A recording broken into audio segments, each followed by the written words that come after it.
गाँव जाने की खुशी तो बहुत होती है, लेकिन ससुराल वाले गाँव जाने की खुशी तो अलग ही होती है। तो मैं बस उसी के लिए रेडी होने जा रही थी, क्योंकि मुझे पता है वहाँ पर मुझे काफ़ी सारे लोग मिलने वाले हैं। इसीलिए मैं अच्छे से मेकअप करके और साड़ी पहन के जा रही थी। ऑल्दो हमारी शादी को 1 साल हो गया है, लेकिन मुझे तब भी रेडी होना बहुत पसंद है। एकदम नई नवेली दुल्हन की तरह रेडी होके जाना बहुत पसंद है। तो यहाँ पर मैं मेकअप कर रही थी, जैसा आप सभी को पता है कि मुझे मेकअप करना बहुत पसंद है और ब्लश तो मेरा फेवरेट है। ब्लश के बिना तो मुझे ऐसा लगता है मैं बाहर जा ही नहीं पाती। तो यहाँ पर मैंने हल्का सा ब्लश लगा दिया था, लेकिन वो इनफ नहीं था, इसलिए मैंने और थोड़ा सा ब्लश लगा दिया था ताकि ब्लश हटे ना। उसके बाद मैंने अपनी आईब्रोज कर ली थी और फिर बारी थी लिपस्टिक और तिल की। तिल लगाना मेरे लिए और भी इंपॉर्टेंट है, क्योंकि तिल के बिना भी ना मुझे बहुत अधूरा अधूरा सा फील होता है। फिर बारी आई बिंदी की। बिंदी मैं छोटी ही लगाती हूँ, क्योंकि बड़ी बिंदी में मैं क्यूट नहीं लगती। उसके बाद मैंने लिपस्टिक लगा ली थी, अपने अंडर आई को पैक कर लिया था, क्योंकि मुझे पता है बाहर बहुत ज्यादा गर्मी है, जिससे मेरे क्रीज बन सकते हैं।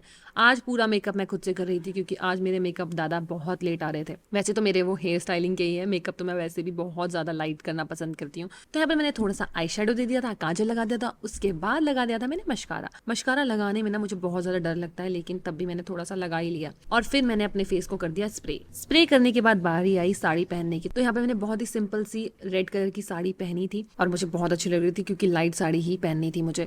और उसके बाद मैंने अपना हेयर डू करवा लिया था और मैंने सिंदूर लगा दिया था, चूड़ियाँ भी पहन ली थी। थैंक गॉड आज मैंने चूड़े नहीं पहने थे, क्योंकि आप सभी मुझे बोलते हो कि चूड़े बहुत ज्यादा पहनती हूँ, कभी मुझे चूड़ियाँ भी ट्राई करनी चाहिए। तो इसलिए मैंने कॉम्बो के साथ चूड़ियाँ पहनी थी, येलो और रेड को मिक्स करके। फिर मैंने अपना पहाड़ी मंगलसूत्र पहन लिया था, जो कि मेरे लिए बहुत ज्यादा इंपॉर्टेंट और स्पेशल है। यहाँ पर हम लोग आ गए थे, गांव में एंट्री कर ली थी और सब लोगों को मिलने के लिए मैं बहुत ज़्यादा एक्साइटेड थी। सबसे पहले मैं मिली थी अपनी चाची जी से, जो कि कान्हा की मम्मी है, और वो कान्हा को देख के रो पड़ी थी, क्योंकि कान्हा 4 महीने के बाद आया था यहाँ पर स्टे करने के लिए। आप सभी को पता है कान्हा हमारा फैमिली मेंबर है, जो कि हमारे साथ अब रह रहा है, हमारे साथ उसकी पढ़ाई हो रही है। इसीलिए वो 4 महीने के बाद गया था अपनी मम्मी से मिलने के लिए, और वो बहुत ज़्यादा खुश था और उसकी मम्मी इमोशनल। आते ही हमारी सब खातिरदारी पर लग गए, जूस और नमकीन और भी पता नहीं क्या क्या खाने को दे दिया था, लेकिन हम घर से खाकर आए थे, थोड़ा मोड़ा खाया और फिर निकल गए नीचे। नीचे और भी हमारे रिश्तेदार रहते हैं, उनसे भी मिलकर आना जरूरी था, तो हम नीचे चले गए थे सबसे मिलने के लिए। छोटे छोटे बच्चों के लिए मैं खूब सारी चॉकलेट्स लेकर गई थी, तो उनको वो भी दी। हर जगह कीचड़ हो रही थी, क्योंकि बारिश हो रखी थी, बस डर था कि मैं कहीं गिर ना जाऊं, क्योंकि एक्स्ट्रा कपड़े लेकर चली नहीं थी। यहाँ पर दादी से मिली थी और दादाजी से भी मिली थी। सबसे मिलकर बहुत खुशी हुई, क्योंकि बहुत टाइम के बाद ही मैं सबसे मिल रही थी। एक दादी तो इतनी ज्यादा खुश हो गई कि उन्होंने अपनी 5-6 बहुओं को बुला लिया था मुझसे मिलवाने के लिए। सच में घर आते आते ना मुझे ना थोड़ा सैड फील हो रहा था, क्योंकि एक तो कान्हा चला गया था